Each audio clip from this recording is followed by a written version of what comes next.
Hi guys, my Patreon subscriber Jeffrey Mussman has asked me to do a movie review for Cujo this month.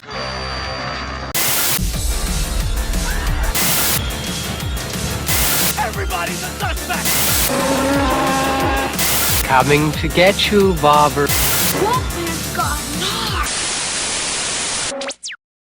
Cujo is a 1983 horror movie directed by Lewis Teague, and it stars Dee Wallace, Daniel Hugh Kelly and Danny Pintaro. Jeffrey has asked me to do a movie review for Cujo this month, which is great because I've not done a lot of Stephen King movie reviews this year. I was going to try and do a lot of them because of It Chapter 2 and Pet Sematary that came out earlier this year. Cujo is another Stephen King movie, so great choice, Jeffrey. I love dogs, so when the movie opened up with Cujo being a nice dog, I felt really sorry for him because I knew what was going to happen, so I felt really bad for him straight away when he got that bat bite. From the moment Cujo got bitten and he got rabies, it was just that wait, not knowing when he was going to turn. When we see Cujo being introduced to some characters, especially kids, and they're putting their hands out to pat him, you're like, oh, is he going to start biting them? You just don't know when he's going to start biting these people because he's obviously in the middle of turning. The moment Cujo started attacking the family for the first time, oof, that was terrifying. Something that I've not spoke about in many of my movie reviews, if any of them, is acting by dogs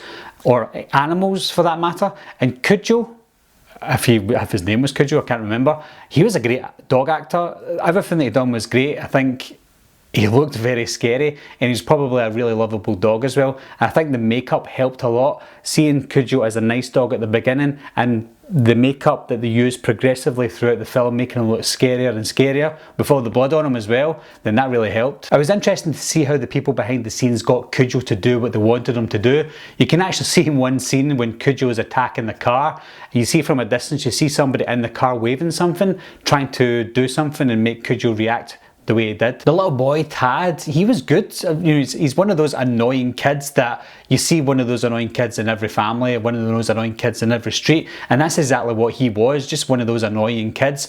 But when Cujo was attacking him and his mother in the car, he looked genuinely terrified. The biggest issue with this film was the story, which sounds strange because the story is really good.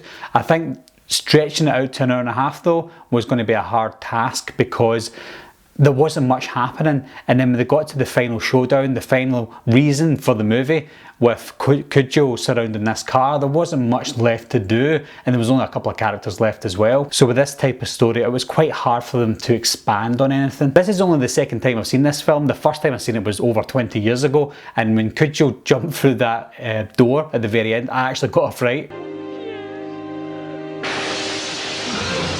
There was a side story going on which I didn't understand until the very end. This side story has Donna and Steve. Steve is played by Christopher Stone, who was Dee Wallace's husband at the time.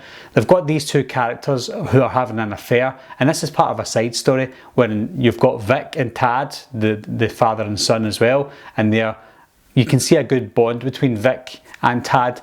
And I'm thinking, well, why, if this is a nice family, why is Donna away having an affair with this guy Steve? And it just felt like out of place. It felt like some sort of drama that we didn't need for Cujo. But then as the movie progressed, I'm thinking, are they only adding this in just to give us a bit of a story because there wasn't much to the story? And then it didn't lead anywhere and Steve disappeared and that's it. And I thought, what was the point in that? Are they just trying to show this kind of breakup? And Stephen King does that in films sometimes, but he has an answer for it. But I didn't see an answer for it in Cujo until the very end, the very, very end, when Donna comes out with Tad in her arms and you can see that she went through a lot. She's fought for her son. She's done everything she could for her son.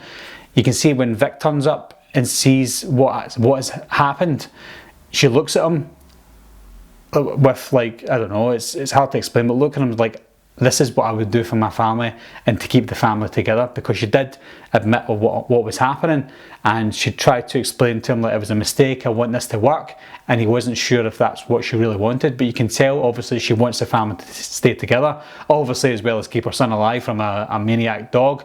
But the look in her eyes at the very end when the movie cuts, it gives us the opportunity to decide for ourselves if they got back together. And I think, yes, I decided in my head that they did get back together. Overall, guys, I think that Cujo was a decent Stephen King adaptation. It wasn't great, and it wasn't that memorable. This is the second time I've seen it, so when I first watched it I forgot everything about it. So after watching it again, if I don't watch it for a few years, I'll probably forget quite a lot of it, because it's just one of those sleepy little horror movies that you would watch if it was on TV, or in this instance asked to watch it for a movie review. Thanks again to Jeffrey for recommending me to watch Cujo. Again, Jeffrey, I probably wouldn't have ever watched this movie again if you hadn't recommended it to me. Anyway guys, thanks a lot for watching again, thanks for subscribing, I'll see you soon, bye bye.